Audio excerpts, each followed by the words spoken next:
Ahem. Good morning, good morning.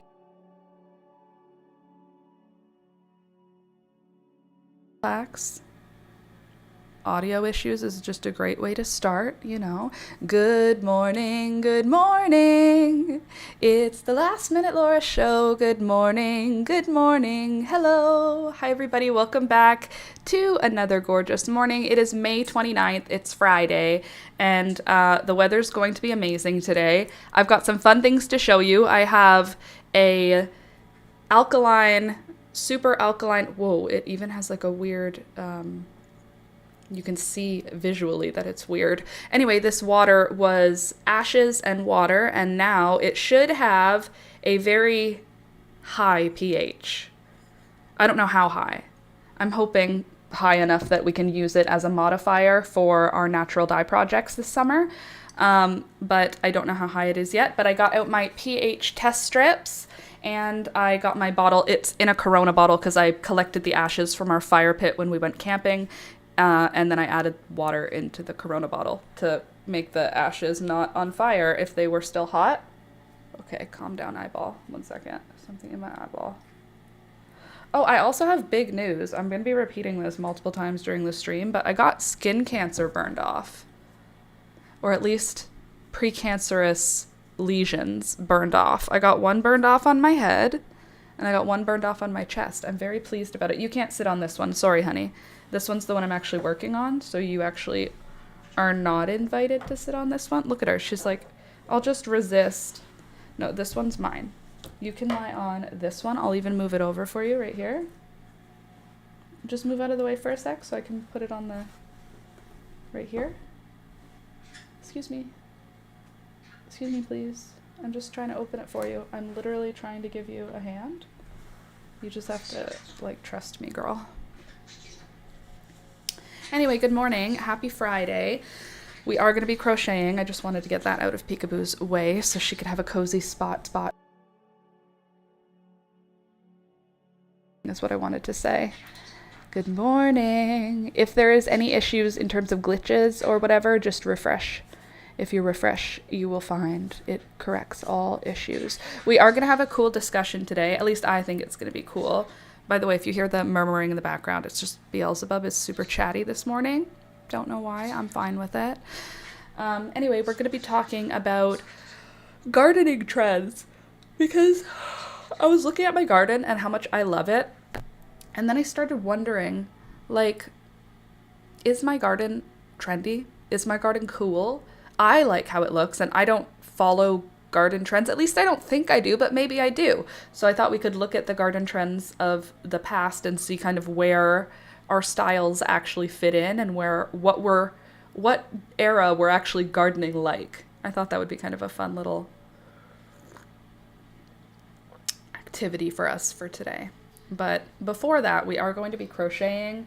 We're going to be testing the pH of my alkaline wood ash solution.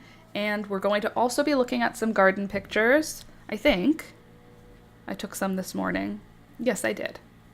Let me just put those on Discord right now as you come on in to the live stream. Ugh.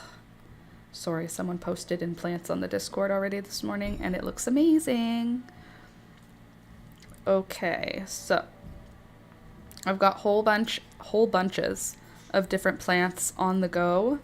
Lots of really cute stuff is starting to open. And one of those is my Celosia coxcomb. I have two different plants that are kind of waking up right now and getting their flowers started. Hold on, what did I do? That one, okay. And there.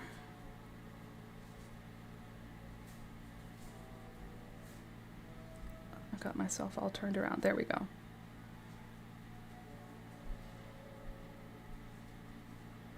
I'm just putting all these photos into Discord so that I can show you how cute the garden looks. Also, don't forget to click the like button on today's stream. It helps the channel. And you're already here hanging out, so you might as well. Now let me grab Discord. Just a rock. What kind of rock? I don't know. One of the many rocks that hang out in my space. I'm gonna move. Oh, we're gonna try not to hit the microphone. One sec. You guys just hold tight. Hold tight.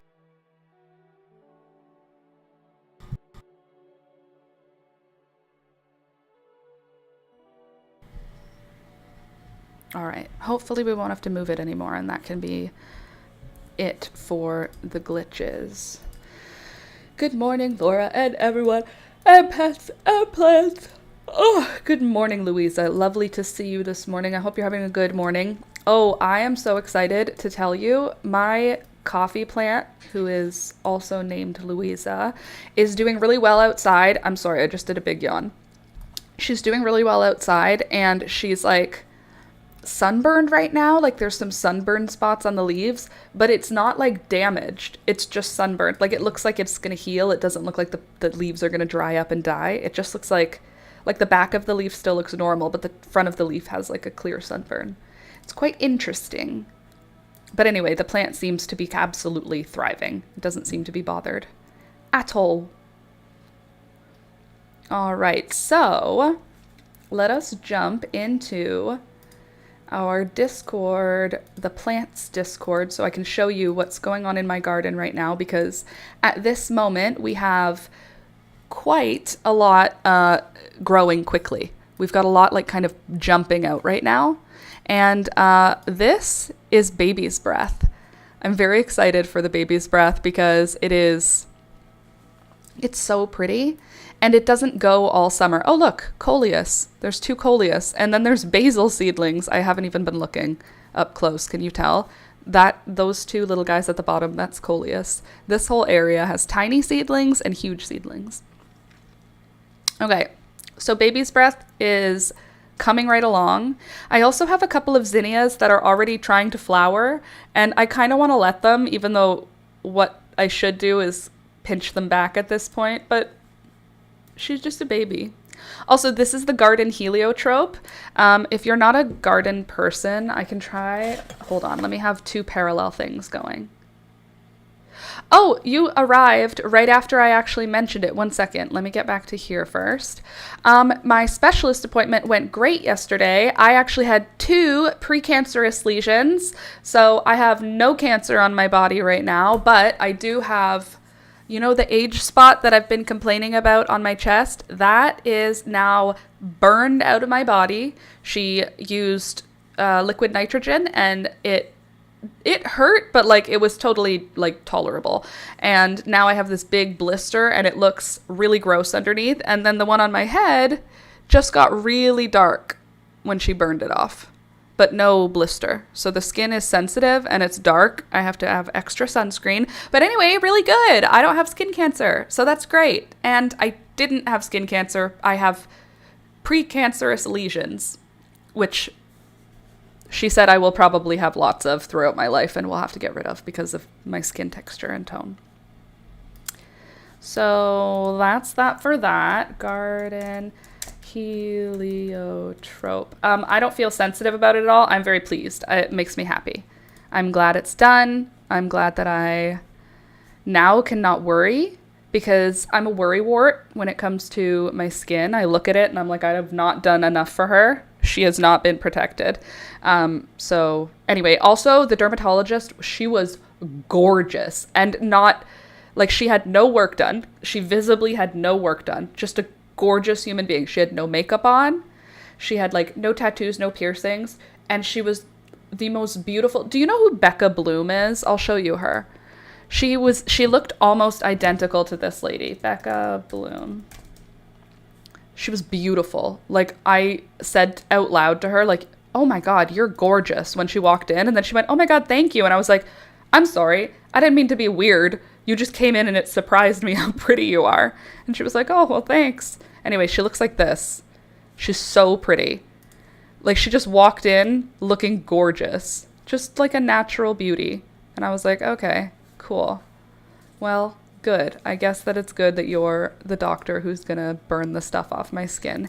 Okay, so back to my garden. Yes, good to check. Exactly. And I probably will have to go back every couple of years moving forward, just to have things burned off as they come, because since I have had so many sunburns in my life already, it's going to continue to happen. Anyway, this beauty right here is Garden Heliotrope, which the one that I have looks like this. It's so pretty. Isn't that so pretty? I love it. I'm so excited to see it growing in my garden. Collected these seeds in Halifax, and I have, I think, 4 in my garden growing. I think I have 4. There may be more than that, but 4 at least. Also, my amaranth velvet curtains is now starting to really get big. It's not getting big yet, but like it's starting to decide to get tall instead of just like survive. So that's great. I'm always happy when they start getting some height. This is a sweet pea. See how tall she is? See how she's holding onto that fence? Look at her little curly twirly fingers grabbing onto the fence. She's so cute. Look, there's another one down here. Little curly twirly. Anyway, this one is the first one to grab onto the fence, and I'm very pleased to see it. Sweet peas, I feel like should already be blooming. I feel like other people who are growing them in my area are already seeing flowers, but I don't know. This is what happened to one of my coleus when it went outside. Look at this. What are those colors about? That's not a sunburn. This is what it looked like when it was inside, and now that it's outside, it's getting all yellow and exciting. What a pretty color. It doesn't even look real. Very happy about that one. And here's a Cosmo, doing really good. Just growing right along. Here, this marigold is called, or at least I have it labeled, Laura's favorite perfect golden sunflower. And don't you think? It's the perfect yellow. It's not too cool toned. It's very like orangey yellow. Love her. Love her the most. Also, Sweet Alyssum is finally blooming, which is awesome. Love seeing her. I miss her when she's not around. Also, I bought some pansies, and they're actually going to seed, which is amazing. I'm going to save them. But look at how pretty they are. If I was ever going to get a tattoo of a flower, it would probably be this. It's like my favorite flower. So that was our first photo set. Thanks for asking though, Louisa. Here's what those pansies look like a bit bigger. Look how pretty they are. I love them so much. Pansies are the cutest flower ever. More Sweet Alyssum, looking gorgeous. Look how cute they are. They're just tiny little baby flowers. They only have 4 petals, and the petals are tiny. I love it. This is my marigold's bed. So I feel like I'm so far from my mouse. Let me just move my mouse closer so I don't have to be leaning in. Okay, so this is my marigold's bed. Mostly I put marigolds in here. There's obviously other stuff, as you can see from the like chaotic planting. This all around the outside, there's poppies, Sweet Alyssum, some calendula, some baby's breath. I think that's mostly it, but yeah, if I zoom in, I can show you like this thing right here. That's a poppy. And then all these, this guy here is Sweet Alyssum, just goes all around it, all around all the sides. So even there's a nasturtium there at the back up here. Excuse me. Anyway, but mostly it's marigolds, and now I finally have some of them opening. So this one in the back, the tiny one, is a Naughty Marietta. Then this guy here is a brocade. This guy here is Laura's Perfect Yellow, and this guy here is gold and red bicolor. There are still, what others left? We have Burning Embers, Jolly Jester, and Tangerine Gem, I think. And is that it? There might be one other in there that I don't remember planting. But there's 3 more varieties that have yet to bloom, so when they all come in together, it's going to be so pretty. Also, I have another coxcomb celosia. I planted some celosia coxcomb seeds, and I'll show you what that looks like. Hold on, Pika, your ear is in the way of me. Celosia coxcomb. So the one that I have is not like that. Let's try a different one. It's not that complicated, the one that I'm growing. It's more like this guy, like a little less these ones. This is the kind of flower that looks like it's coming out of my plant, but, okay, there we go. Yeah, this one kind of looks like this. That's what's coming out of one of my plants. Let me see if I can find just a photo of that one here. So here's a random Celosia coxcomb I planted from saved seeds that I exchanged with someone 2 years ago at the seed exchange. So it looks like this is what I'm going to be getting on that plant, which is great. Weird, interesting. But I also planted a couple others, and this is one of the other Celosias that is going to be a coxcomb.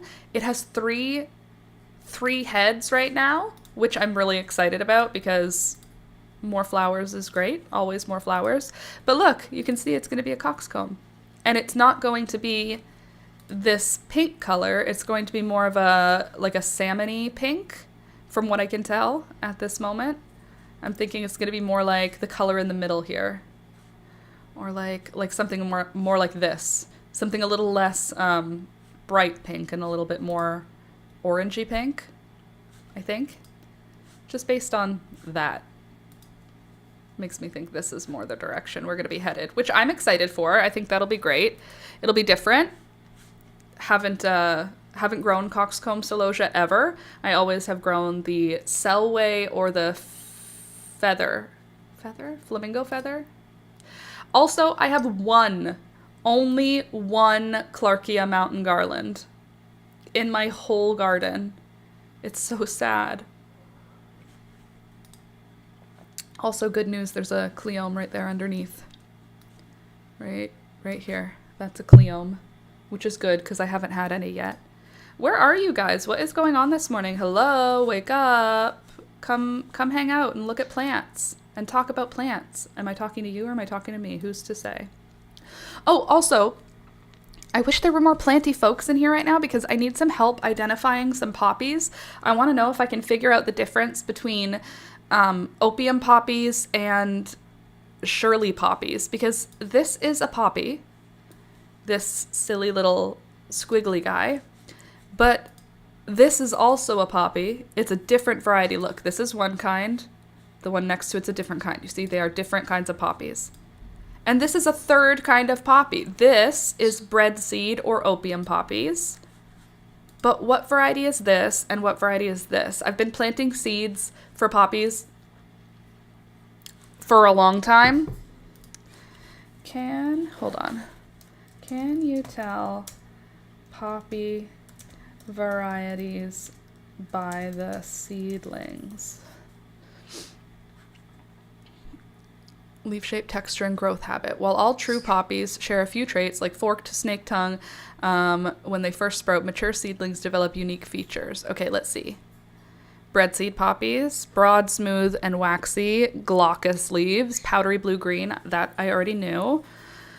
Flanders poppies, noticeably hairy, rough, and bristly leaves. They're generally smaller and brighter green. Okay.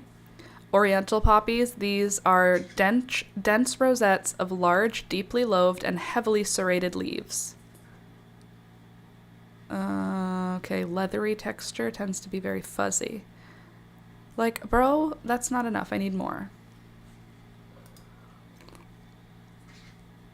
Let's look at identifying poppies. Common poppies.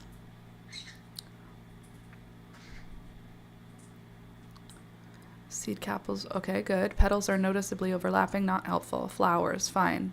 Unopened buds are chubby. I want to know about the plant, not about the flower. Yellow juiced poppy. Who is naming these things? Identification and growth of poppies in a garden. Are you going to be multiple kinds or a picture of one? Nope, we have to go back. Help, I scattered poppies and now I don't know. 24 types of poppies. Thank you. Oh, that's not a poppy, but is it? That's not a real color. Probably not anyway. Okay, let's see.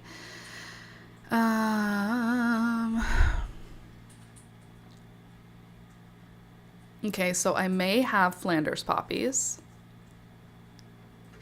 I don't think I have alpine poppies because that's not one of the ones that I intentionally grew. I've got lots of those. Icelandic poppy. Let's see.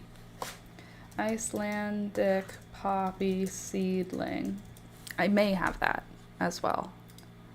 I don't know though. We'll see. Icelandic. Do I have anything that looks like that? I don't know if I have anything quite that shape. But I do have stuff that looks like this. Icelandic, show me more Icelandic.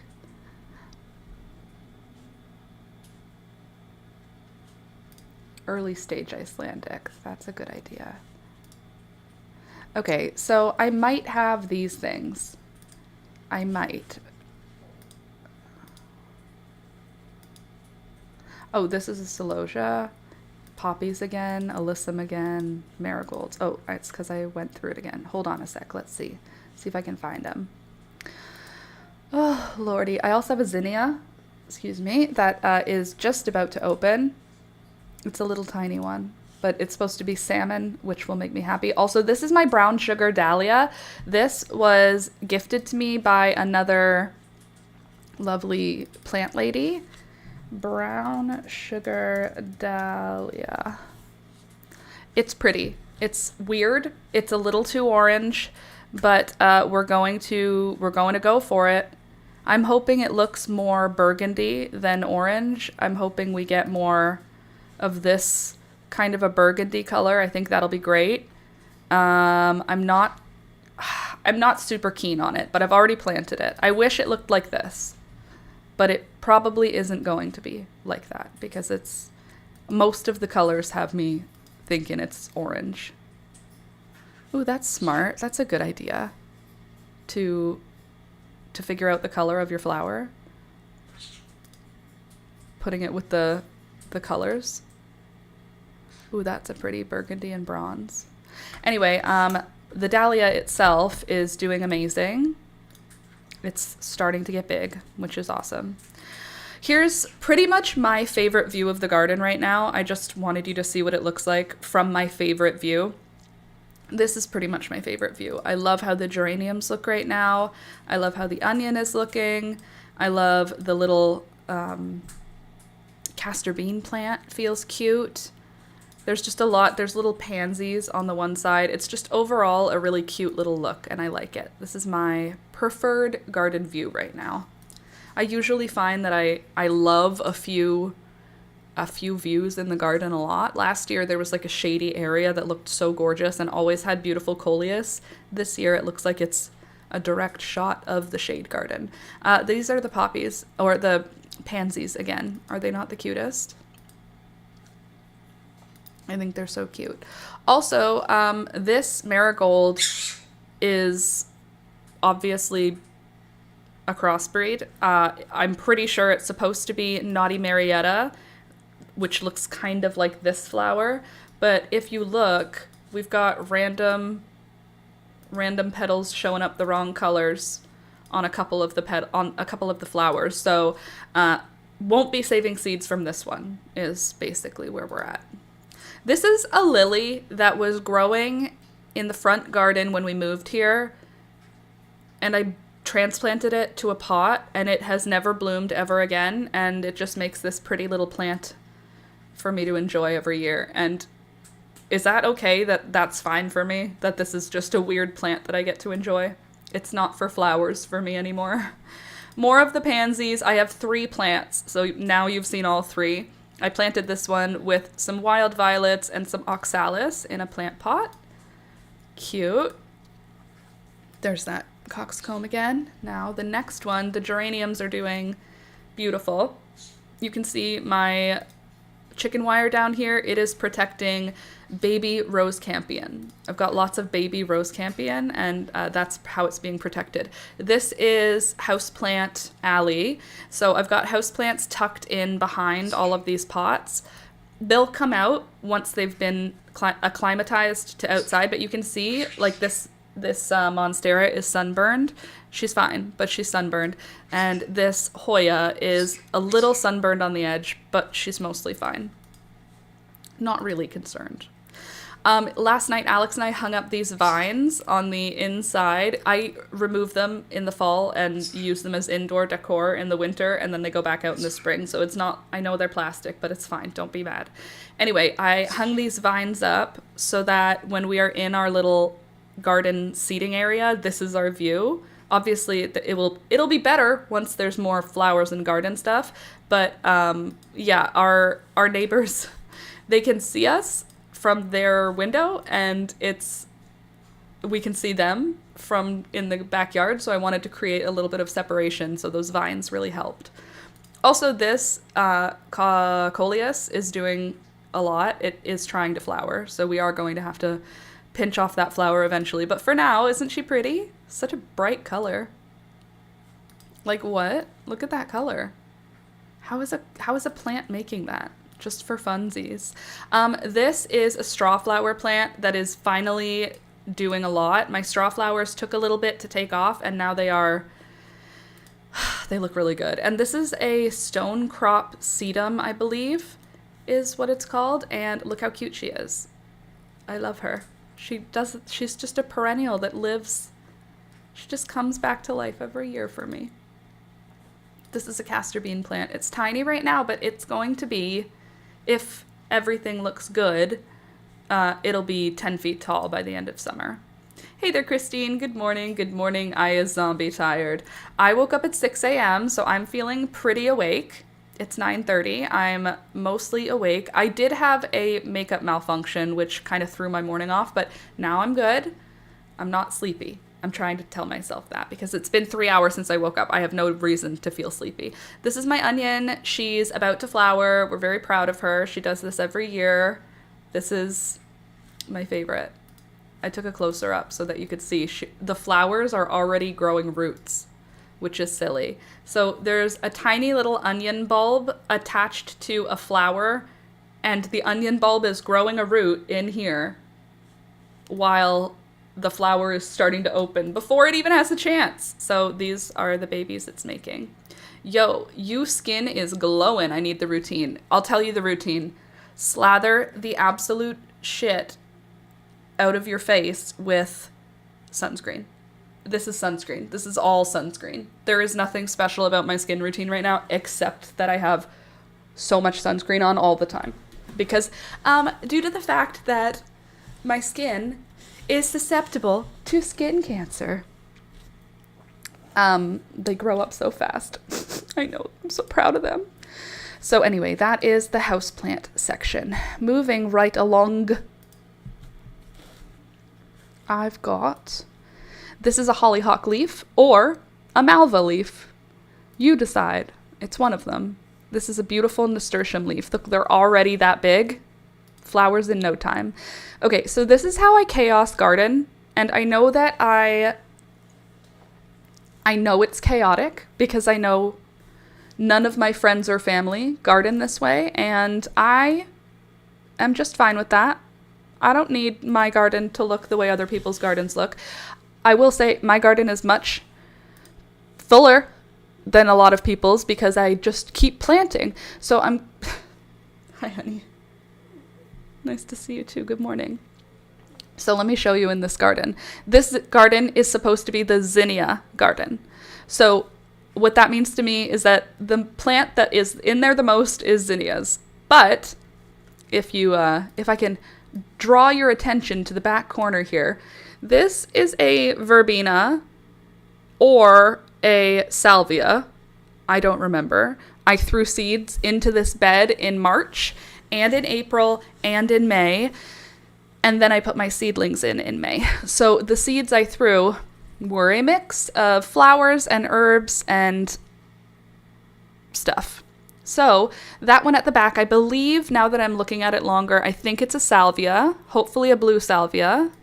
Then all these little bunches here are sweet alyssum, but there's also, that's a dill plant. Hold on, not that. This is what I want to be touching. Hold on. Right there. That's a dill plant. So there's dill. Oh, look, there's a little patch of dill here. So that's great. We've got another one of those salvias right here. That's a zinnia. Hold on. That's a zinnia. These are poppies. Where's another zinnia in our zinnia bed? That is a baby's breath. There's a zinnia up here. There's a random Cosmo seedling that made its way in. Poppies all along the front. Sweet Alyssum, baby's breath. So there's lots of stuff happening. But once the zinnias get big, they will be the dominant thing in that garden bed. You know? Same with the marigolds. There's 12 marigolds in this garden bed. But there's also baby's breath, poppies, Sweet Alyssum. There's a zinnia that I don't recall putting any additional zinnia seeds, but we're just going to let her live her life. And then there's an nasturtium there at the back. I just like to overfill. I do my best to always overfill my gardens. This is the Cosmo bed. Again, Cosmos are the dominant plant, but there's tons of baby's breath in this one. And there's also tons of poppies. This is the poppy I'm really excited to see. What's it going to look like? Do you see how big the plant is already getting on it? It looks like a dandelion right now, but it's not. That's a poppy. And this isn't a regular poppy. Like, this is not a regular breadseed opium poppy, which is why I'm interested in finding out what other kinds of poppies, like what other poppies can look like. None of these are... Really? That's a poppy? All right. If you say so. Oriental poppy. Okay, so opium poppies are my main poppy. Opium poppy, which is just the poppies that you get at the grocery store. Like if you go to the grocery store and you buy a pack of seeds and a pack of poppy seeds at the baking section, this is what you're getting. Generally, they look like this is a very good example of what a breadseed poppy, an opium poppy looks like. But there are oriental poppies, oriental poppy, which do they all have? What's the difference? Extra petals? So these ones get 4 petals. What do these ones get extra? What makes these special? Okay, let's see. What is the difference between oriental and opium poppies? Oriental and opium poppies are vastly different. Okay, calm down. Annual species, oriental poppies are a hardy perennial. Okay, so it could be a perennial because I believe I planted both. What's the difference between oriental poppies? Hold on. Poppies, Shirley poppies, Icelandic poppies, and opium poppies. Those are the only things I can think of. Oriental poppies, long-lived perennial. Look at this cat. Look at this. She's like, I wasn't doing anything, Mom. I was just sitting here, grabbing on your arm. Okay, let's see. Shirley poppies, hardy annual. Okay. Bred variety of the common corn poppy. Delicate crepe paper okay.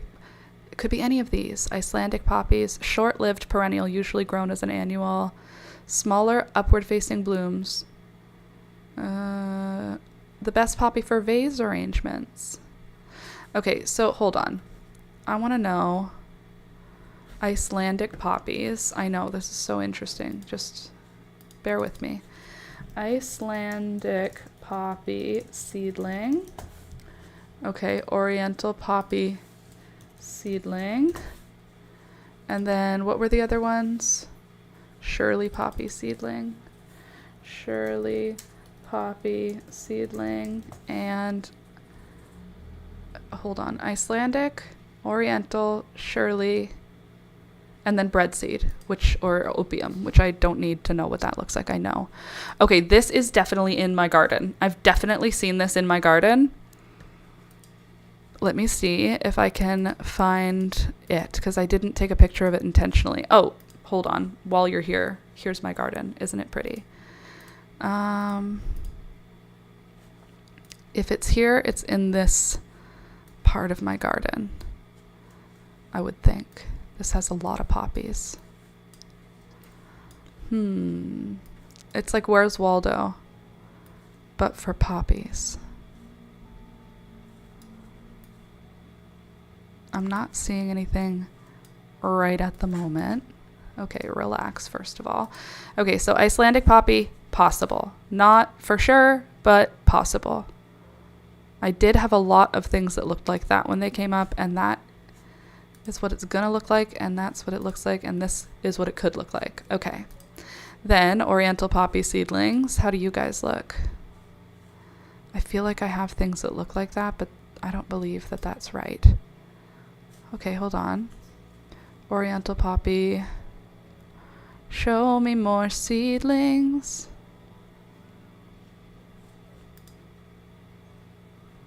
I don't think I have anything that looks like that. Do I? Hold on.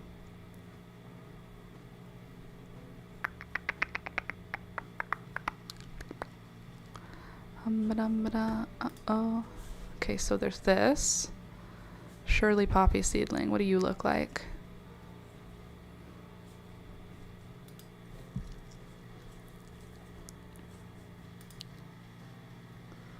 Ooh, that looks promising. Doesn't that look promising? I know they all look kind of the same, but they don't. They're all a little different, which is good, but also annoying because I can't tell them apart yet. But that looks like that looks similar, don't you think? It's super like ruffly. These are super ruffly. I just feel like I know for sure this one is a different variety than what I've been growing. And look how furry it looks, you know? Shirley poppies. Show me more Shirley poppies. Uh-oh. I would love more. Okay, look at this. Look at how that's possible, don't you think?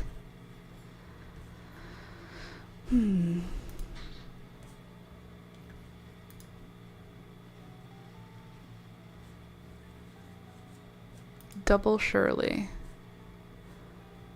Okay, let's see if we can get any other young seedlings.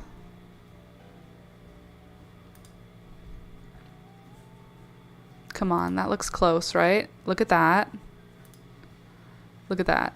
That's close. I think this one's a Shirley poppy. Okay, so what is a Shirley poppy? And what's it gonna do for me? Shirley poppy. Oh, the one that I grew was called Falling in Love. Shirley poppy, Falling in Love. Okay, Shirley poppy, Falling in Love is, yeah, this is the one that I grew. The, what are we called? Renee's Garden, Renee's Flower Seeds, whatever. So we're expecting, wow, that's actually gonna be pretty nice. When am I gonna see this? And what do we have, Renee, in terms of your description? Let's see. This joyful mixture of Shirley poppies is selected for its beautiful flowers in entrancing color combinations that light up the spring garden. It includes both single and double blossoms, many with contrasting picoty edges, in a glowing array of colors, including crimson rose red, white and peach. The 2 to 3 foot tall nodding flowers will shine in your spring garden with satiny blossoms that sway gracefully above the foliage. That is quite nice. That's a nice looking little bouquet we got there, isn't it? Not that I'm going to be picking them, because poppies don't care to be picked. I will pick them, but then they'll drop their flower petals. Okay, poppies. Shirley poppies. I feel like I still am not getting a clear picture of how it's going to feel when they bloom. Okay, this gives me a better idea. In her hand. Those are lovely, aren't they? Okay, good. So that's good. And now Oriental poppies. Do I have anything that fits that? Like I might. Oriental poppy seedlings. I feel like I have tried to grow this poppy lots of times and had like zero luck. Oriental poppy cultivation. Oriental poppies. Okay, so that looks like breadseed poppies to me though. It looks the same as a breadseed poppy. And Icelandic. I feel like we could be looking at Icelandic. Because we are also I planted seeds for Icelandic. So Icelandic poppy seedlings. And what does an Icelandic poppy look like? Icelandic poppy. Is it different than a Shirley poppy? Like, I don't know. I'm not a doctor. Icelandic poppy versus Shirley poppy. Okay. Not really. Garden poppies. Ooh, that's actually, thank you. Brisbane. We have multiple poppies. Show me what you're showing me. Cool, we love. Oh, there we go. We just needed a minute to load. Okay. Nice. Very good. Very good. Okay. So, I don't know where everyone ended up this morning, but I have now completed the garden tour, haven't I? I don't know if I completed it, actually. No, I didn't. I haven't finished showing you everything that's going on. So, I was telling you about what's all growing, but I also have... Look at Naughty Marietta. My first Naughty Marietta marigold is blooming. Isn't she cute? By the way, don't forget to click the thumbs up button, guys. Anyway, that's Naughty Marietta. She's adorable. Okay, now I have also Yellow Yarrow. This is Yarrow Moonlight. It's almost ready to open. Any minute now. Any minute now.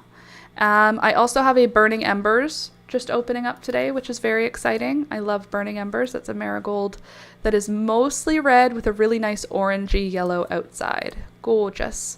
Here's my favorite view right now of the garden. We got a barbecue, by the way. Here's my view, my favorite view. That's the other side of the backyard, which is not as cute. But I'm very pleased with the way it's working out right now. It looks just how I like it. Also, there's Toby.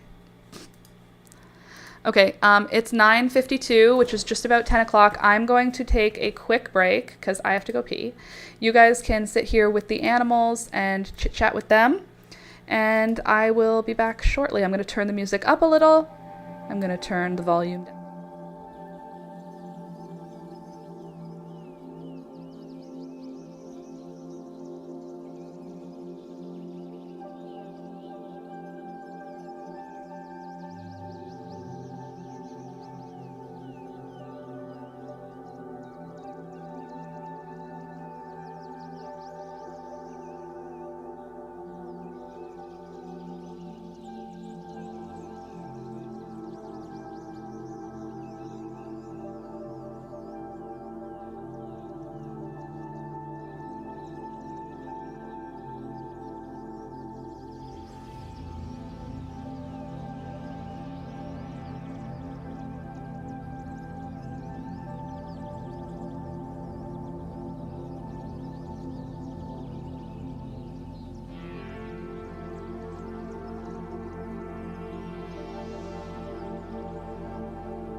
Hello, I have returned. Good morning, good morning.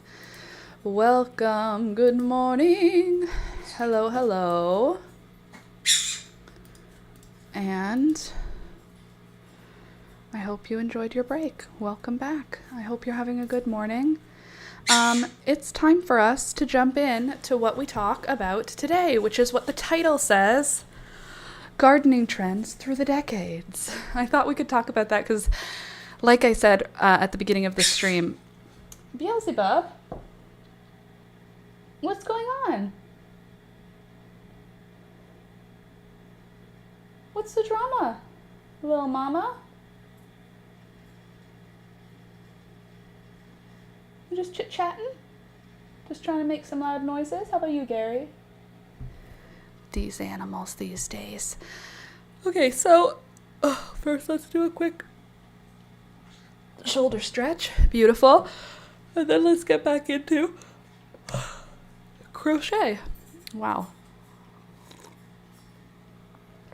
Oh, wait, no, we'll do that after. We'll check the pH after. I'm just going to put this over here where it's not in danger of getting knocked over. And then we can jump back in. Clean off my lens, and then we can have you getting a view of the actual crochet in action.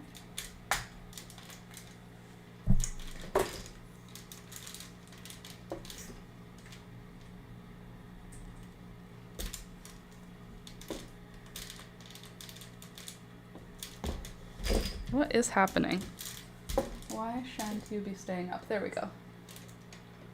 Are you leaning, or are you just, is that how you comfortably stand? What is happening? Why are you all not the same length?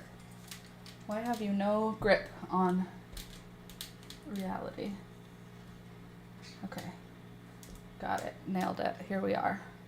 Okay, now phone view. Okay, good, it's going great. We want to unpause this. Oh my God, I do not have any upper arm strength.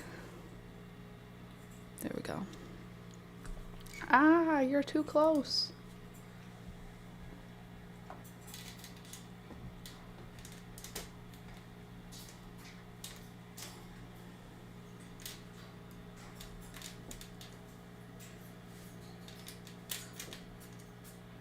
Okay, try again.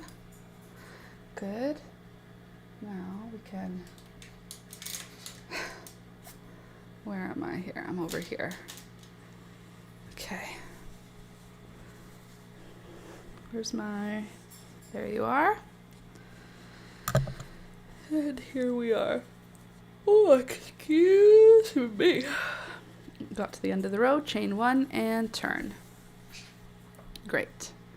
Now, come over here a little bit. And then also come down here a little bit. Then I could put this here. Excuse me, Miss Pika. And then I could get my yarn untangled. Sorry, honey. I know, it's so fun. There. Okay, I still need a little bit more. Oops, not like that. Just a little more.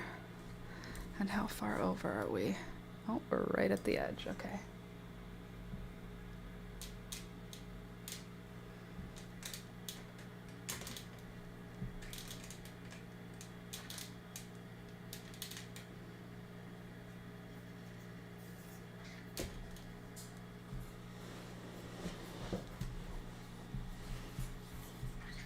There.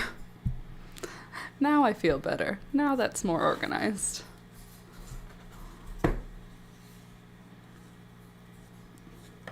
Back into my half double crochets, which is going to get me up to, I think, 8 rows or 7 rows. How many did we do? 1, 2, 3, 4, 5, 6, 7, 8. And I have 1, 2, 3, 4, 5, and now I'm on 6. So 6, 7, and 8, and then we get to switch colors again. And I still haven't decided what we're switching to, but I'm thinking maybe yellow, and then after yellow we can do a row of, or a chunk of the, use your words, Laura, confetti yarn. I think that could work really well. Okay, so now let's jump into the topic. So, gardening through the decades. Throughout the past, capital T, capital P, people gardened always. Gardening is not new, obviously. However, the reasons we garden changes through those decades, because what people were gardening for in the past has been like a necessity, like people were gardening because they absolutely had to, and it wasn't gardening, it was just part of like life to cultivate food. So in the 1900s, people were living in the cities. They were moving into the cities with industrialization. So there wasn't tons of city people who had a lot of room for gardening. But the emphasis, if you did have any room to garden, was on kitchen gardens. So herbs and food, basically. When it was rich people, the focus was really formal gardens. Like, think of like in, I don't know, think of France, like how the gardens are all shaped and pretty and formal and very like not wild at all, you know, like very little out of place. And a lot of symmetry they were big into symmetry. Also in the 1900s, interesting, the top grown plant for fun were tea roses. Isn't that cute? I kind of love that. Conservatories and ferns indoors. So again, with rich people, and not even just rich people, you know how we make terrariums? They be doing that in the 1900s. They were putting ferns under glass and keeping them as houseplants, but they had them as conservatories and inside glass. And they were...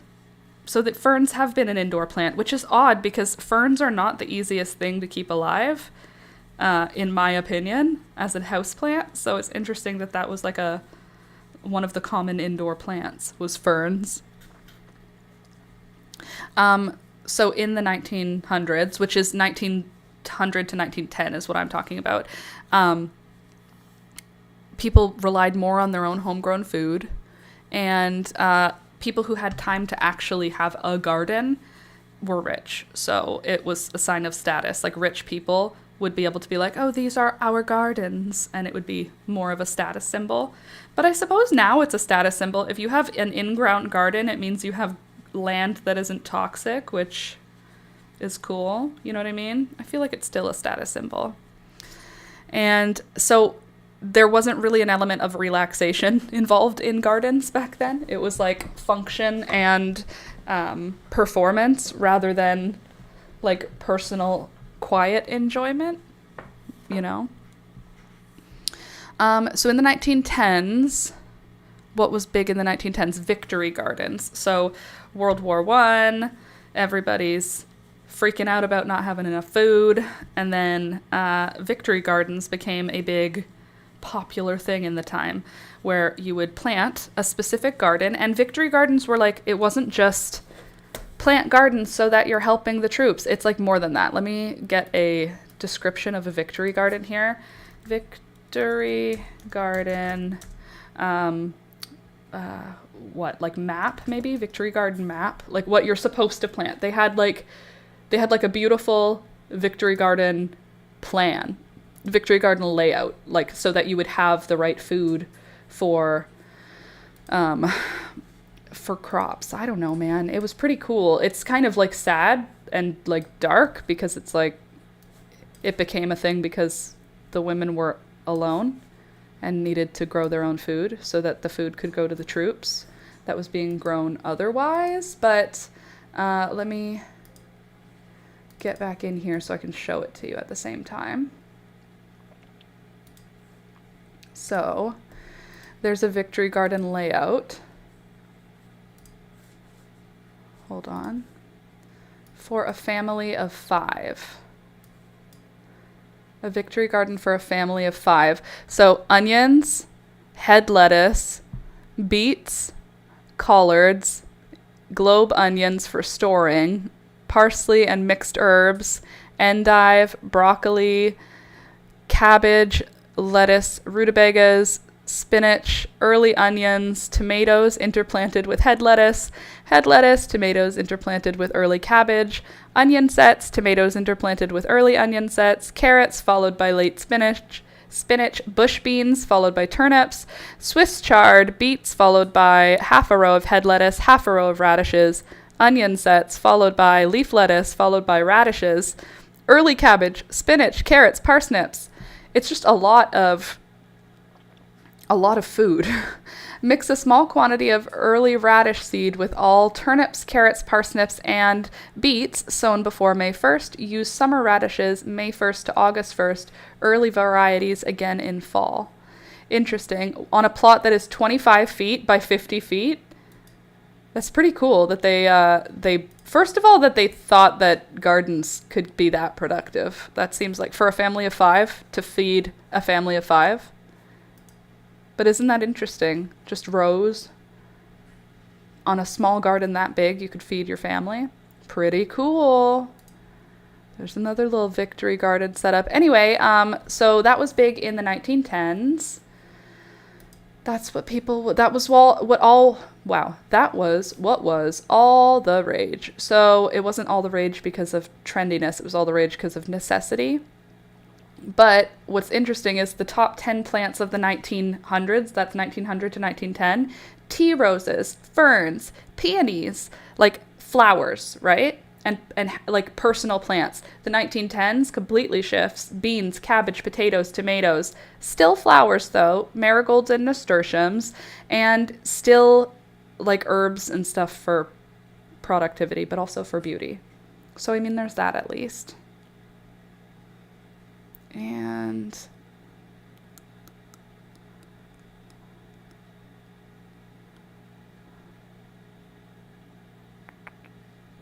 okay, so now let's get into crocheting again a little bit. While we talk about, I thought we could have a little bit of a discussion about the Victory Gardens. I thought that was a cool concept that I wonder if we'll ever come back into it. Like, I know there's a lot of people who are like scarcity gardening right now. Like they're worried the shelves are going to be empty of the things they want, so they're willing to garden to make sure that they have that kind of food. I'm not quite there in terms of why I garden, but that is bringing people into gardening. So that's kind of cool. I don't mind that the negative state of the world is bringing people into this like wonderful hobby, only if hold on, if only for food.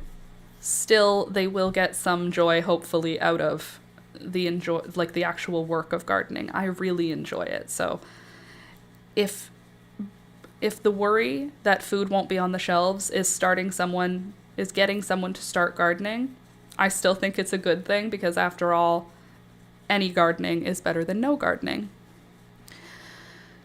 I don't care for anything that was happening in the 1920s for plants. It's just not interesting. 1930s. Let's see. I've started a food garden because of how much crap they put in store-bought food. Yeah, that's reasonable. I actually met a lady while I was shopping for seeds who said she can't stand buying grocery store carrots anymore because after growing her own carrots in her healthy soil, she found that carrots from the grocery store don't taste like anything. And I replied to her, I don't buy tomatoes in the cold months. I don't, because they're getting shipped here from elsewhere, and they get shipped here green and then ripened en route. And it doesn't even taste like a tomato. Like, it's like vaguely reminiscent of a tomato. Whereas when you eat a tomato that is fresh off the vine, or at least purchased in the summer when they're being grown outdoors instead of indoors, it's wonderful. even if they're being grown indoors, if they're in hot houses, which is clear, so they're still getting sunlight from actual sun, they're still better than artificially grown or far away grown ones. You know? I don't currently have a food garden, but what I did do is move all of the feverfew that I had scattered around my backyard. I pulled up a bunch of it and transplanted it to the front garden. So now I have 15-ish feverfew plants. I did rows of 3 in the front garden and rows of 3 feverfew, and I did a whole bunch of rows until I had 15 plants. And now it looks like nothing. But in about a month, it will be full of beautiful white flowers that I can pick off of for bouquets if I want, but can also just fill in the front garden. And since it's a perennial, it'll spread and get bigger, and then I can choose to dig it up in the fall and put it into a pot, or just leave it in place over winter and then dig it up in spring and put it in a pot, or just leave it in place all next year too, which is awesome. Feverfew is very versatile and it does not die easily. It really wants to survive. It's very weedy. It behaves like a weed very aggressively. It'll grow in the cracks of concrete. It'll grow in the space between the bricks and the sidewalk. It'll grow anywhere that it can, and it'll grow beautifully anywhere that it can. So I'm just, instead of trying to work against it, I'm working with it. I am making a plan to just multiply my numbers of feverfew by putting them in a spot where they're welcome to just do whatever they want for however long they want. My feverfew in the backyard is almost ready to flower, which is awesome. I also transplanted a bleeding heart from the front yard to the backyard. It looks very sad right now, but it'll be okay. Also, if you noticed behind me, we have very few plants. Most of the plants are now outside. I just have a few here and there to collect. It's like I thought all of them were outside, and then I walk around my house and I keep finding plants. Like, I didn't even realize you were here. When was the last time I watered you? It's been a while, and you're okay. Like the snake plants that I moved behind me, these guys, I don't know when I watered these last. And I'm not saying like it might be 2 weeks. I'm saying like it might be like 2 or 3 months. I don't recall watering these snake plants at all, almost ever. But they're not dead. I will give them a big drink before putting them outside, and I'll put them in the shade, and they'll live in the shade for a couple of weeks before they come into a slightly more sunny area. They are snake plants, so I'm not going to be putting them in any direct sunlight, but same thing with this baby. She needs to get a really big drink, and then she needs to be put out in the shade because she is too sensitive to go directly out in the sun. She's been living under grow lights, which is not enough for what an aloe wants, and I want her to get big and strong this summer again. So I'm going to make an effort to not have her get a sunburn, and we'll just put her out in the shade for a week or 2, and then we can transition her into partial shade, and then we can transition her into full sun.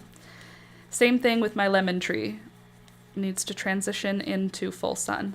1, 2, 3, 4, 5, 6, 7, one more row, 8. I will eventually grow food again. That will happen. I'm just not there yet because of the lack of space.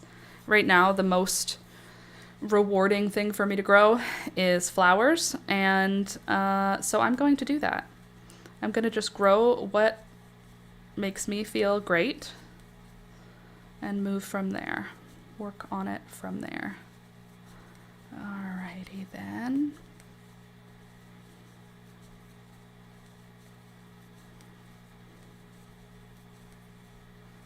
Gorgeous, simply gorgeous. This is coming along. I don't know what color to go with next. I'm thinking yellow, but yeah, I should probably do yellow. It seems like the right choice.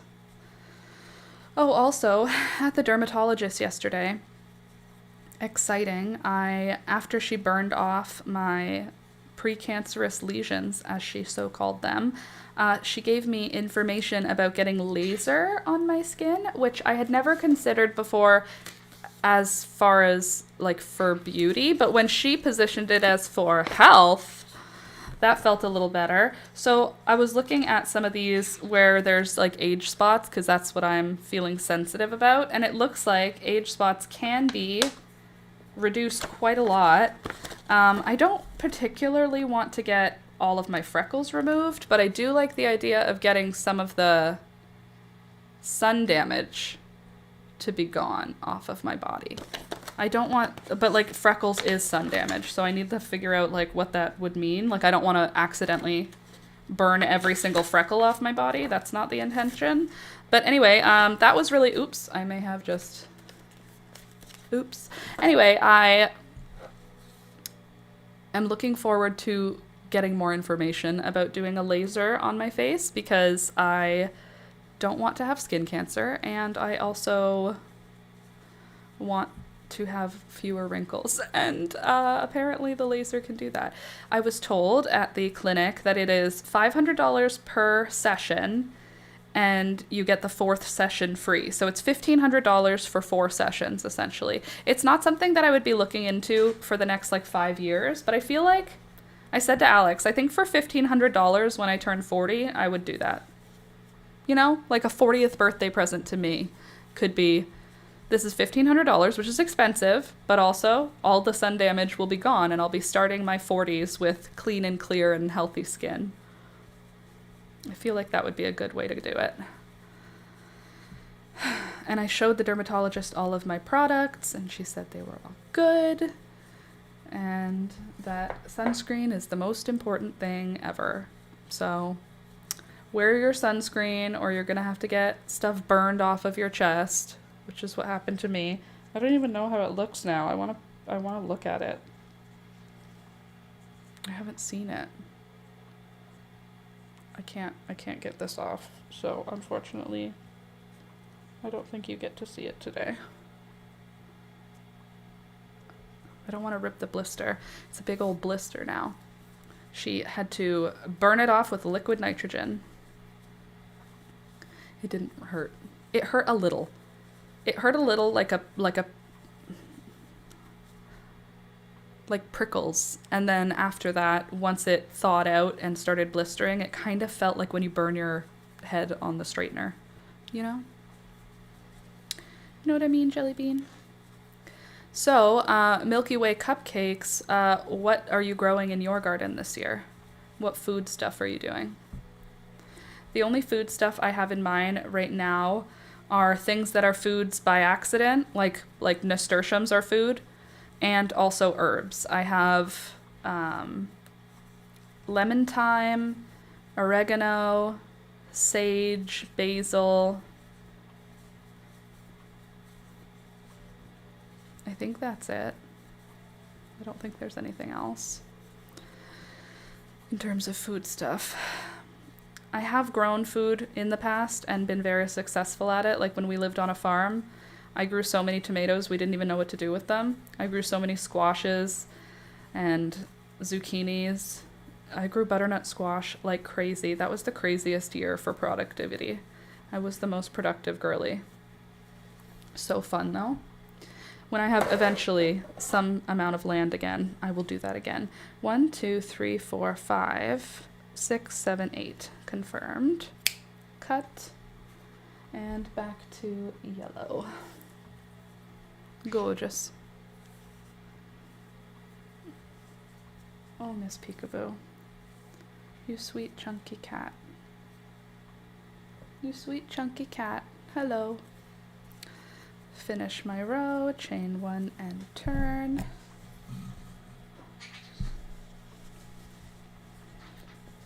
I do not know what this sweater will turn into, but we are going to need to look at the colors after this and kind of see which direction we're going to go. And we also, on top of that, have to make the second sleeve, and we don't have any extra yellow to do that with. So that's a little concerning. I think we're gonna have to pull the other sleeve like apart. Oops. Apart. Because we don't have enough yellow.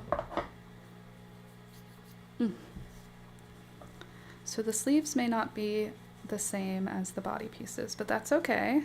There's no rules.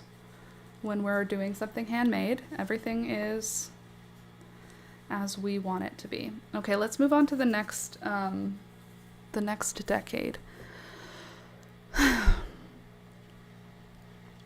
1940s, more victory gardens again, and community gardens, and canning and preserving. Let's switch to the 50s. Okay, 1950s, suburbia began happening. Suburbia was invented. And so people started having really manicured lawns and really like meticulous gardening styles, because it was always like keeping up with the Joneses at that point. Everybody had a house, everyone had a yard, everyone had a dog, everyone had a car. So keeping your garden perfect and keeping your yard perfect became important. And weirdly, before this, there wasn't a lot of emphasis on the grass.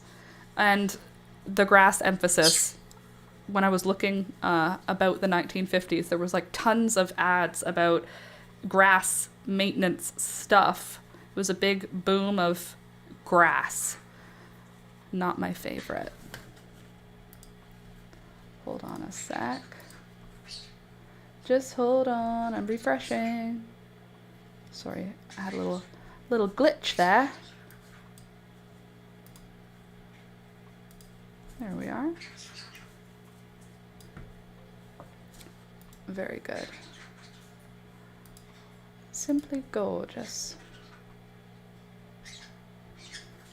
Beauty. I don't know why. I keep having sneezes almost happen. Okay, and let's see. Hold on.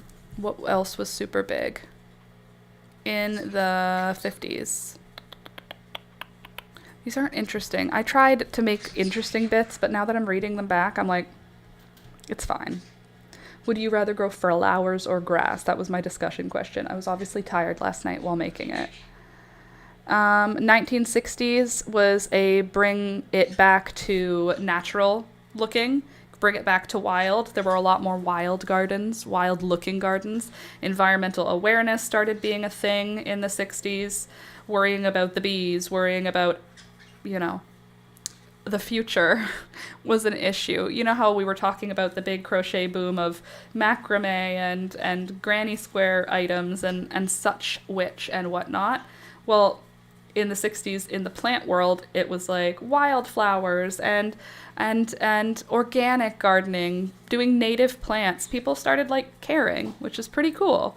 I think people probably got interested in natural gardening because it was the generation after the 50s. So if you were used to seeing your mom and dad grow a very meticulously maintained, perfect, sharp edge garden, you may be so inclined to not want that for yourself and to go the exact opposite way.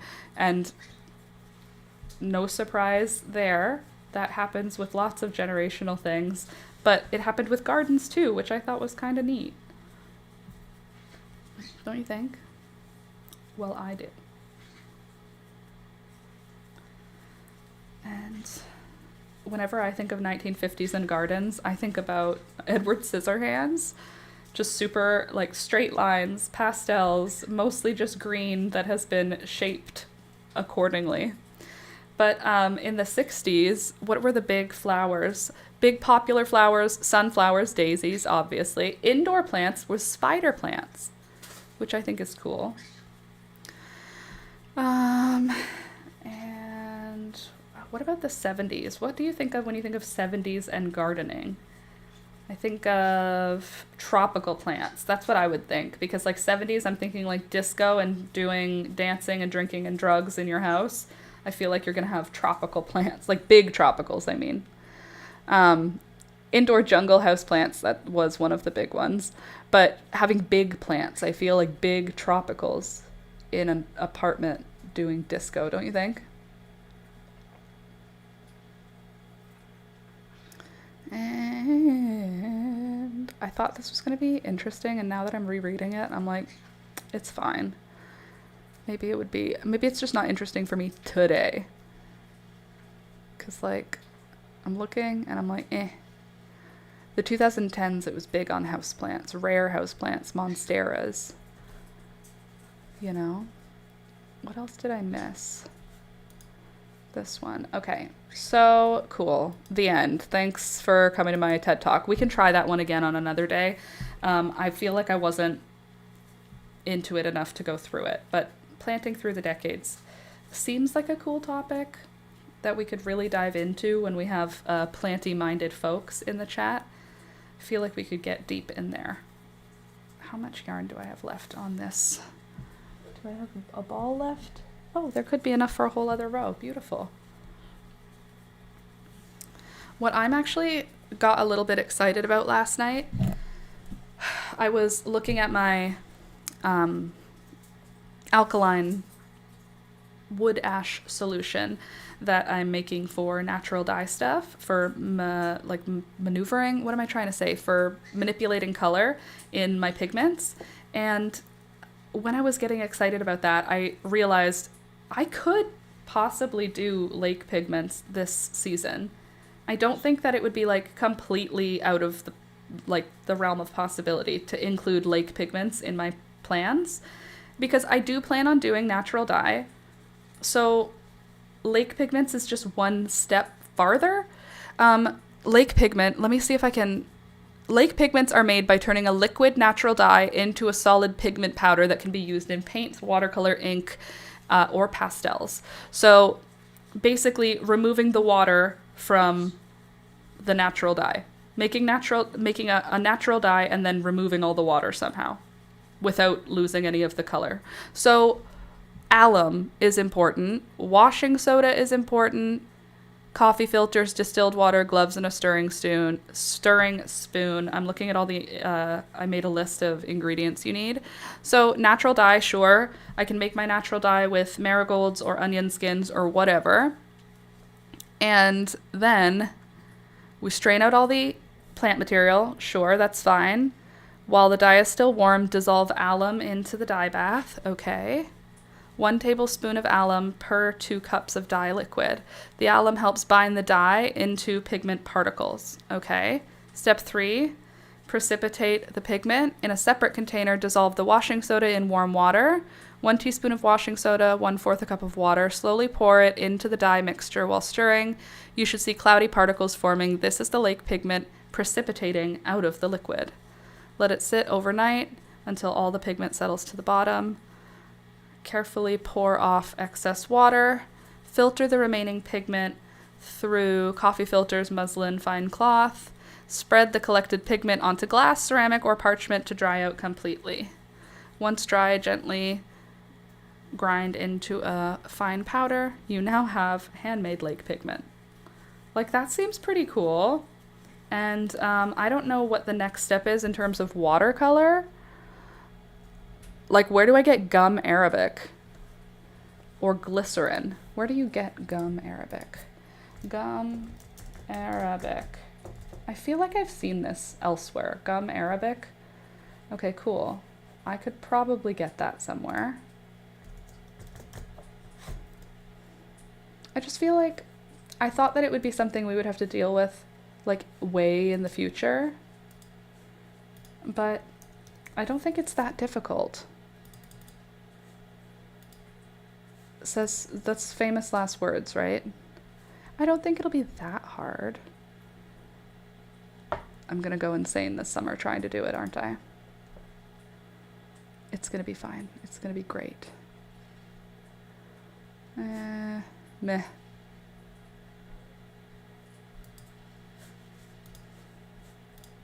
And sorry, I got distracted. That's just the way it is. So if I can get all of the supplies collected and do some natural dye this summer, then maybe I will do my very first watercolor paint, and it will be yellow because that is the color I know how to make really well. And I can make it brighter yellow because marigolds plus wood ash solution. I have in my dye book examples, but let me see 1 second. Marigold dye plus wood ash Show me marigold natural dyes. Thank you. Marigold. Marigold 20% and madder. Okay. Iron. Indigo. That's not what I want. I want more info. What colors? Eco-friendly marigold dye as a natural colorant to fabric. Enhance with afterbaths. That's what I want. Mother Earth news. Enhance colors with afterbaths. Thank you. Dye afterbaths. Iron is known to deepen or dull the dye colors. In Staghorn Sumac, the color shifts altogether from chestnut brown to deep charcoal. Vinegar. A vinegar bath will brighten orange, yellow, and red dyes. Okay. Wood ash soda can be used interchangeably to create an alkaline bath. You can simply dissolve the soda ash for every 4 ounces of cut fiber. Shush! Taking wood ash from your fireplace or outdoor fire pit is a way to make use of an available byproduct. Yes, yes, yes. To make a solution, blah, blah, blah. Sure. Wood ash. Show me what wood ash will do. Wood ash results. Natural dye. Wood ash lye modifier. Let's see. Can you not do that? Beelzebub?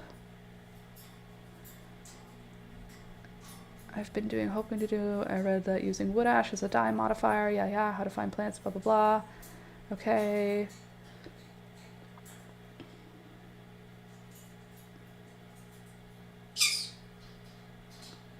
Wood ash tea is poured into the afterbath vessel, gently heated hot. Fibers can be introduced shortly after. Okay, now show me what it will do. Okay, we've got our wood ash. Great. Now show me the results of the dye. You're just showing me the wood ash solution. I wanted to see what it was going to do.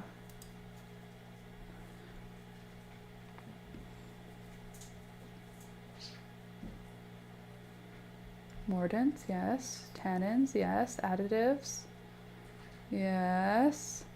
How to mordant. This is a beautiful website. Show me your afterbath. Some color from natural dyes. Great. I already know this. I don't need that. Beautiful website though.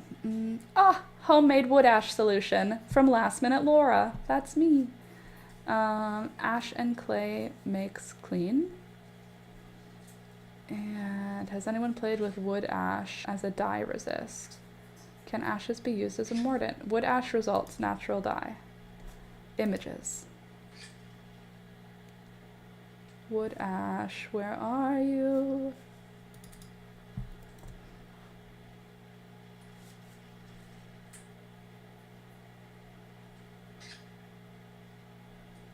Cool. Not like I'm interested in anything here. No worries.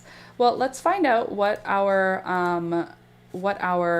pH is. I know you're not interested in the natural dye quite so much as the crochet stuff necessarily, but I have this wood ash solution right here. I made it when we went camping in an old Corona bottle. I added ashes from the fireplace and then I topped it off with water, gave it a good shake, and now I have this wood ash solution. And I just want to see what my pH is right now. I'm hoping that we're going to be, I don't know, higher than 10.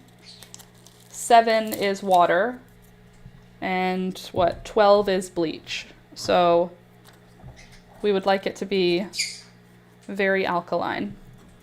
How I'm going to do that is I'm going to tip my bottle just so that my little dude can reach it. Oh, that's a good start, isn't it? Ooh, we're right into the purples.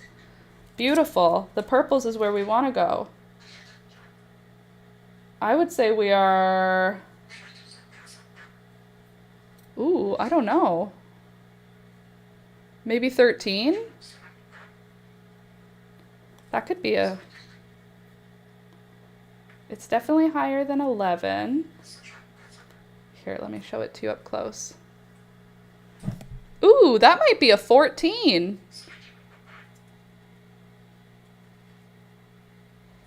Girl, do we have a 14? We might have a pH of 14. That's amazing. That's very high pH. That is like a stomach acid or cleaner, toilet bowl cleaner. Like this is very alkaline. This is very poisonous now. I have now made a very poisonous mixture. 14. That's a great pH, Laura. That's as high as it goes. Let's see what has a 14 pH, shall we?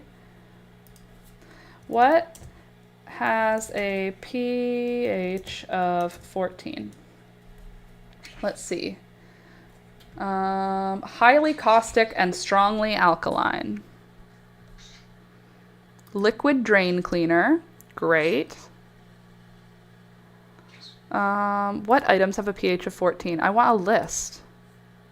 Liquid drain cleaners, industrial degreasers, potassium hydroxide, and concentrated household bleach. I have made it by myself. Which has a pH value? What is water with a pH value of 14? Nothing. That is not the thing. What pH is toothpaste? 7.5 to 9.5. Okay, let's look at what else has high pH. What things have a high pH? We've got things like drain cleaner, bleach. Great. So stomach acid has a pH of 10, and I have made a pH of 14, which means it would burn your stomach if you drank it. Don't drink that. Other than oven and drain cleaner. Other than drain cleaner, what has a pH of 13 or 14? We have liquid drain cleaner. That's the only thing listed. Caustic potash, bleach, and oven cleaner. That's it. Nothing else. Pure lie. That's what I have basically made. TSP. A degreaser. Hair relaxers. Okay. All right. Well, there you go. Turns out I can make a very poisonous liquid by mixing ashes with water. Pretty cool. Pretty cool. And now I'm going to use it in natural dye. Can you just be any cuter? Have you ever learned how to be any cuter than you are right now? Because I don't think you could. Look at her. Look at this baby. Oh, she's just a little girl.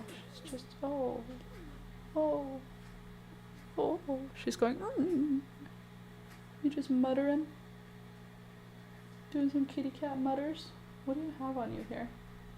Did you get something on you? You have some crunchy, crispy stuff on your back. Delicious. Okay. Anywho. Thanks for coming to my TED Talk. Back to crochet. You're a little in my way. Just a bit. No, you don't have to go anywhere. I just need my elbow space. And also, I think I need this a little over this way. Beautiful. You were the first one. You were the last one. Hi, baby. How you doing, hon? Just doing some headbutts? My headphones died. Oh, sorry, Louisa. Well, it's okay. See you another day. Sounds good. Have a good rest of your day. I'll see you when I see you. Okay, this looks good with our yellow stripe. Love you, friends. Love you, friends. Love you, Louisa. Have a good rest of your day. Don't work too hard. Try to not get stressed out by the babes. The children. I guess you can't hear me, so not helpful for me to explain myself. Oh. I'm hopeful that we can get like some good work done on this sweater today, but I kind of also want to go back and start the second sleeve so that we can have like an idea of how much yarn we actually have, because I'm pretty sure it's like not a lot at all. I think we should do that. I think that would be a wise decision.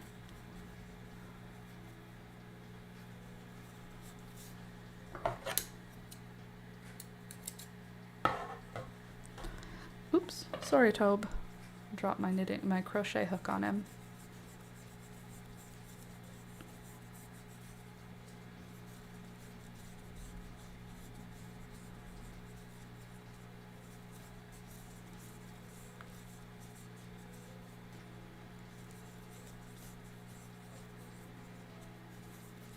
Gorgeous, simply gorgeous.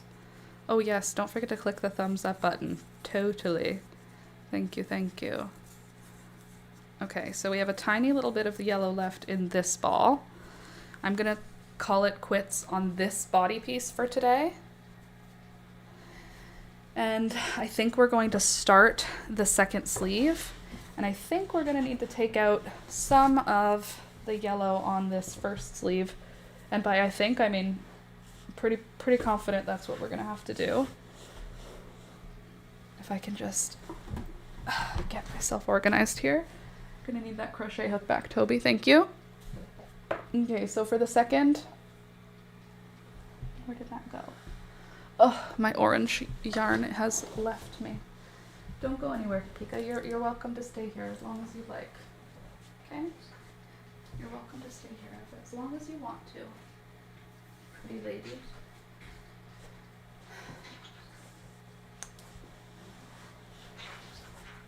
I just got hella nauseous. Please hold.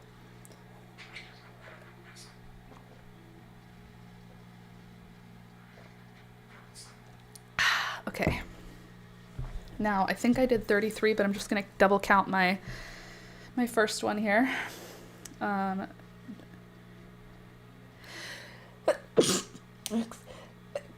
Excuse me.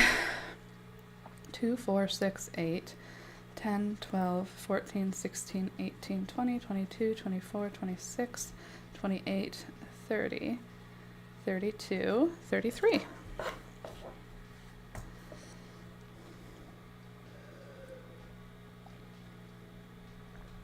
Why does that happen? Give myself enough to do up my sleeve. And then we'll start with a chain of 33. 1, 2, 3, 4, 5, 6, 7, 8, 9, 10, 11, 12, 13, 14, 15, 16, 17, 18, 19, 20, 22, 23, 24, 25, 26, 27, 28, 29, 30, 31, 32, 33. Then I'm going to double crochet in the fourth chain from the hook.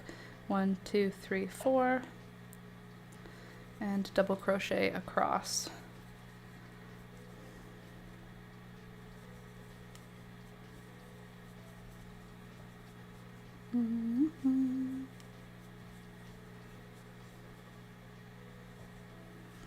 And then I'm going to do my front post, back post, double crochets. And it's going to be so cute. Just like the other one. And then I think we are going to kind of have to rewrite the sleeves on this one. I think it'll be okay though. Is there 2 in that first one? Yeah, okay. Ooh.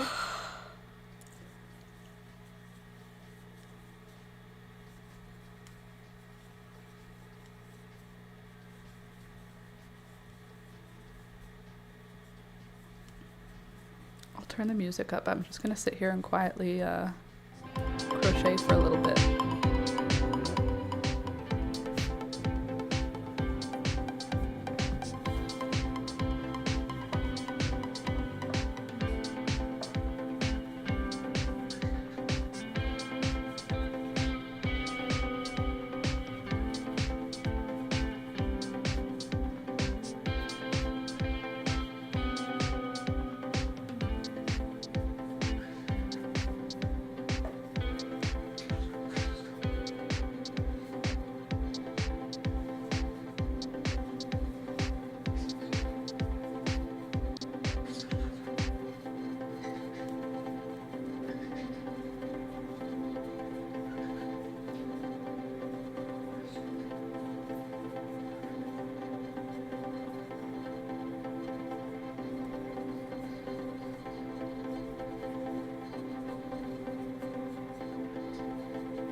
What is it?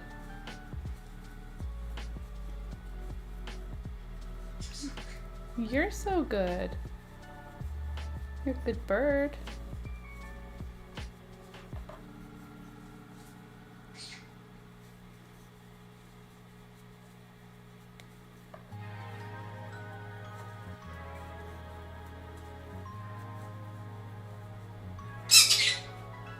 Dancy dance. Say dancy dance.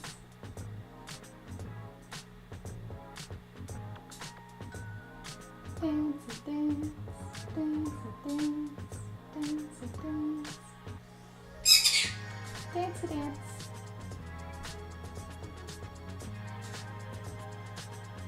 No? All right, very good.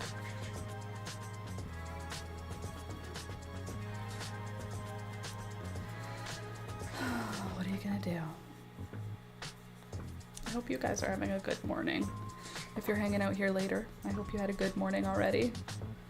And if you missed the stream, that's okay. I'll be back next week. I'm here Mondays, Wednesdays, Fridays from 9 a.m. until 12 p.m. So come by anytime during that time, and I'm gonna be here. It's like my office hours. Monday, Wednesday, Friday, 9 a.m. till 12 p.m. What is it, Beelzebub? What's wrong, honey?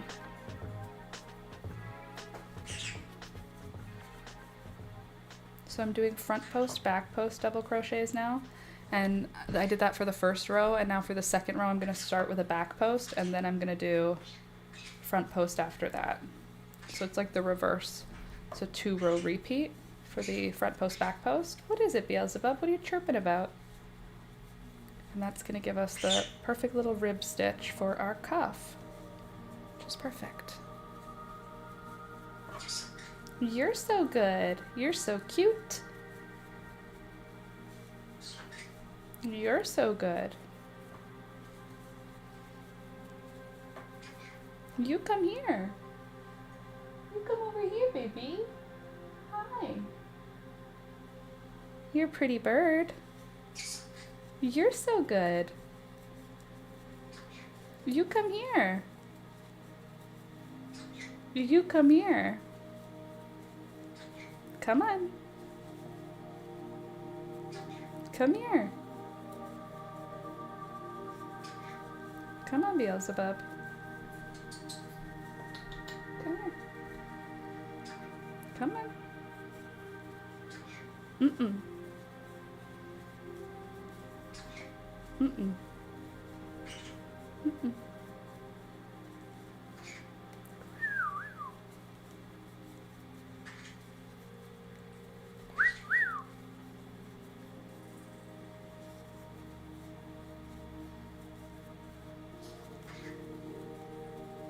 How many rows did I do?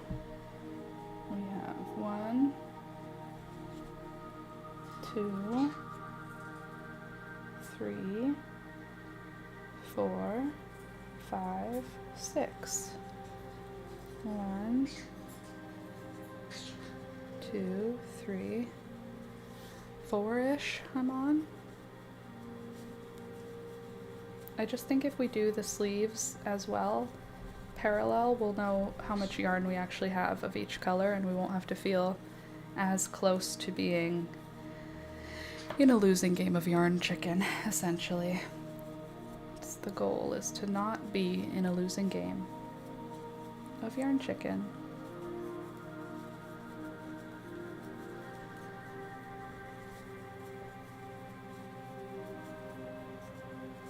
Hi, Beelzebub. Or Peekaboo, sorry. Hi, Peekaboo. My kitty cat's here. Everybody's here, actually. I'm surrounded by animals.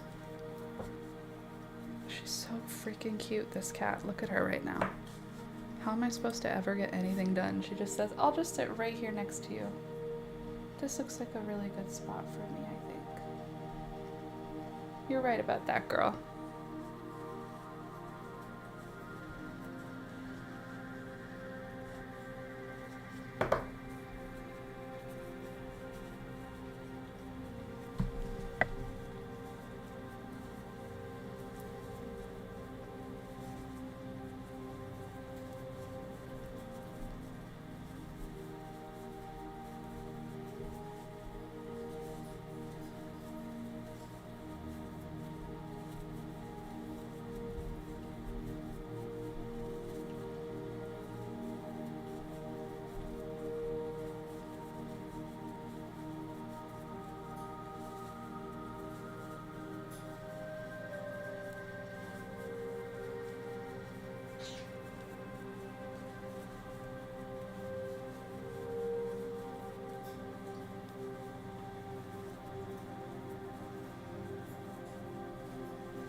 just feeling excited? No.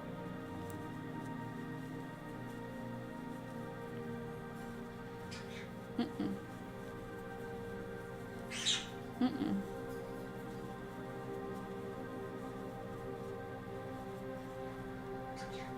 No thanks. Mm-mm.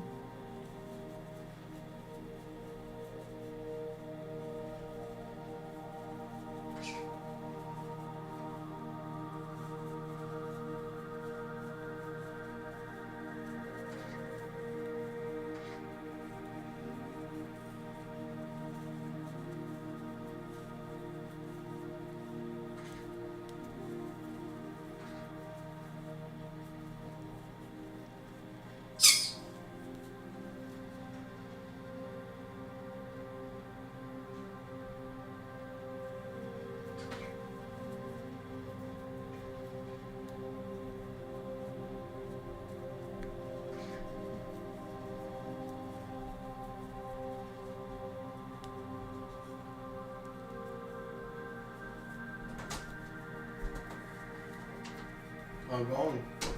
No one's here with me today. It's just all by myself.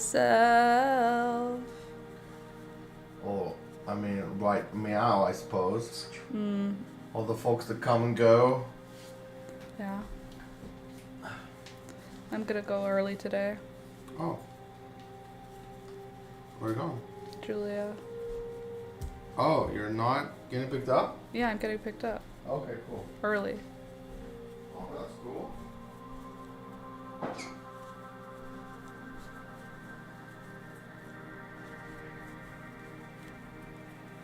Do you need anything? From where? Anywhere? Yeah. Jerry can soda. Okay, well, if I'm out that way, I'll get one. Sorry? If I'm out that way, I'll get one. No, it's okay. I have to go that way. That's all the stuff at Home Depot. Okay. Can I come? Yeah. You're just not authorized to pick up my thing. Why not? So you're not allowed to go. You think that I couldn't get my way around that? Probably good. I definitely could. With my womanly wiles. Don't forget about your soup today. What? Don't forget about your soup today. What do you mean? You forget about it a lot.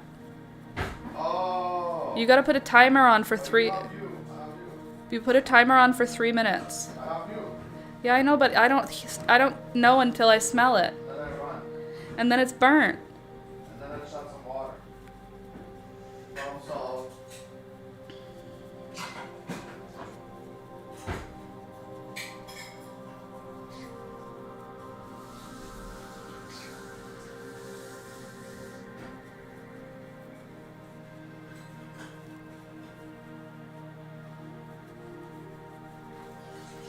Almost done the cuff.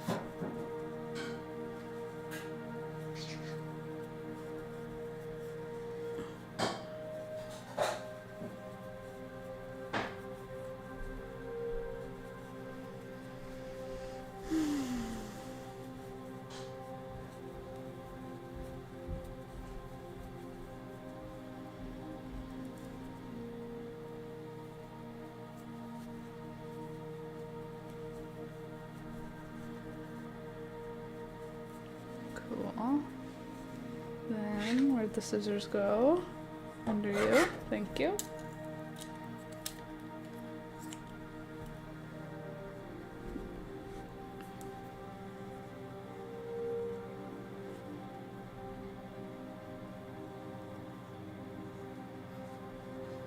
There. Beauty.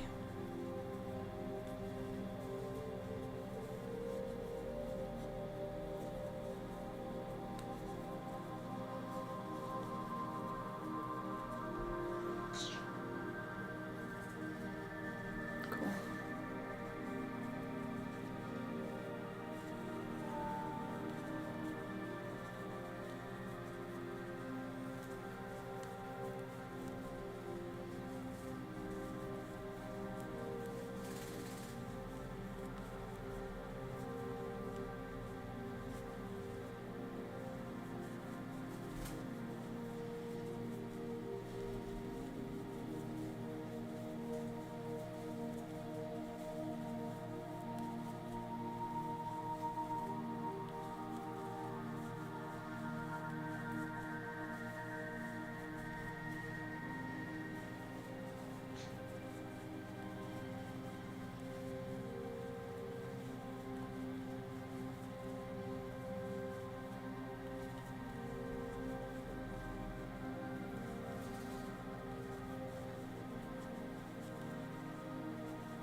You want to barbecue tonight? Sorry? Do you want to barbecue tonight? That would be nice. Do you want to barbecue every night? Yeah. Well, we have to figure out how to put a cover over it when it's raining. Yeah.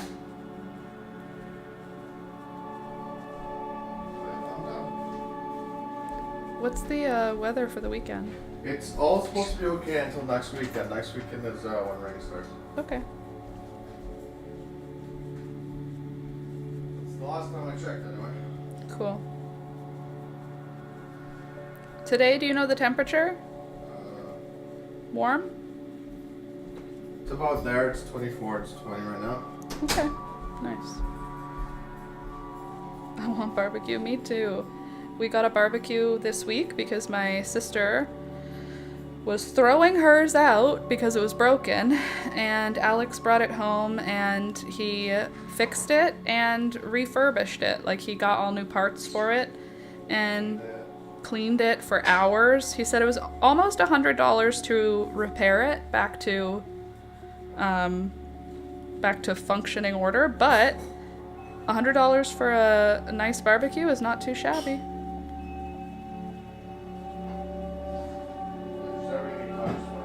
Yeah, in the whole world right now.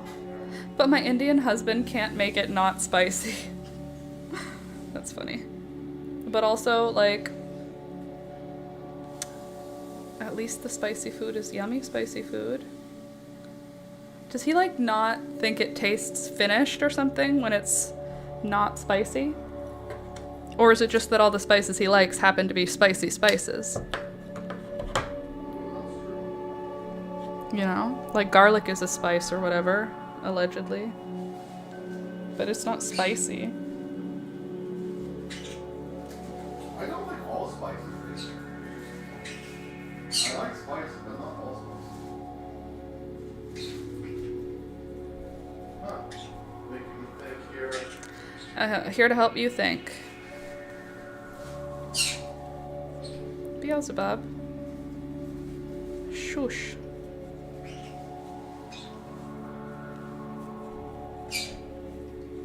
Well done, Alex. Yes, but it's only chicken, and I want beef.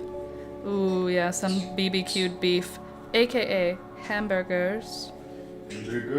Hamburger. I'm gonna be leaving, like, shortly. Okay. She's near. I'm leaving early today, Louisa, because it's just you and me, and no shade, but there is a big sale at the baby clothes store, and Julia wants to go, and so I want to go. Plus, Elizabeth will be there. Speaking of which, she's going to be pretty much here.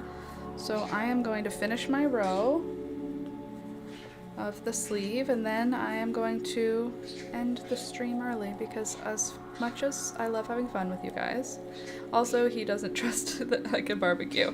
Well, that's rude. He should. You're a strong woman. Anyway, 45 minutes early basically is where we're gonna be at. 40 minutes early, you know. Anyway, sorry I'm leaving early, but it's Friday. I want to go hang out with a baby, and also it's just you and me, so we'll reconnect next week. I'll tell you all about it. I'll tell you again all about my skin cancer. It's not skin cancer. It was a precancerous lesion, which is not skin cancer. It's just kind of like it could be. A very slow Friday. It is a very slow Friday. Okay, I got a little bit done on the second sleeve, which is great. We will be able to get good work done on that next week. But I'm gonna head out now because A, I have to go pee first, and B, I have to go get myself ready. So I will talk to you all, when will I talk to you all? Next week. So thanks for being here. Love you guys. Monday, Wednesday, Friday, 9 a.m. till 12 p.m., okay? Thanks for being here, Louise. I appreciate you. See you next week. Bye.